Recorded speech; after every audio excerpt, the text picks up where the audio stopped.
Dreamscape presents From the Shadows by Neil White, narrated by Johnny Heller.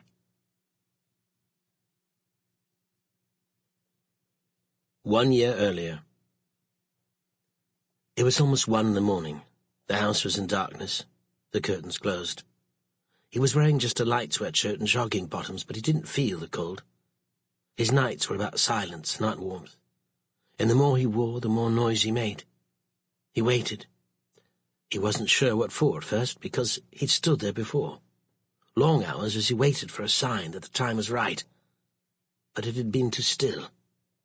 This time was different. He felt them, a light ruffle of wind through his hair, and movement under his feet like soft rumbles in the ground. Whispers behind him. He whirled round, but there was no one there, just a fence that shielded him from the houses behind. He closed his eyes, just to make sure, because sometimes there were false alarms, small teasers that made him move too soon.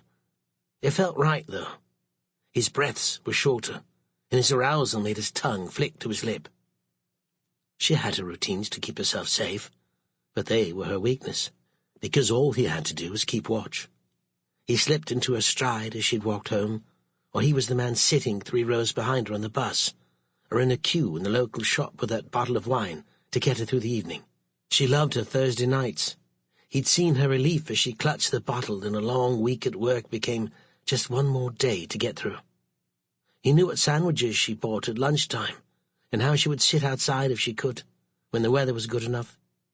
Habits made her feel safe, because then she'd never forget to do something, like checking that everything was turned off or locked up. It was just the opposite, because all he had to do was learn her patterns. Her lights gave her away, the same order each night. The television went off first, and then the flickering candles. The light for the stairs went on, and then her face would appear at the back door, distorted through the glass, checking the door was locked. He was watching and waiting, just a shadow amongst the leaves. Patience brought its rewards. There was always a way. Some people are casual about their keys. Others forget to lock their doors when they go to bed, or fall asleep drunk on the sofa. All he ever had to know was how to get in. She never left the key in the back door, always the front.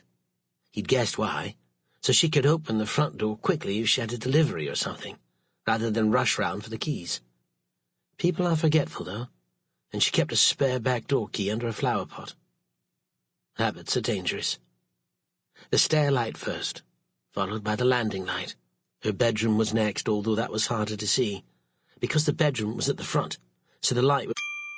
Sample complete. Ready to continue?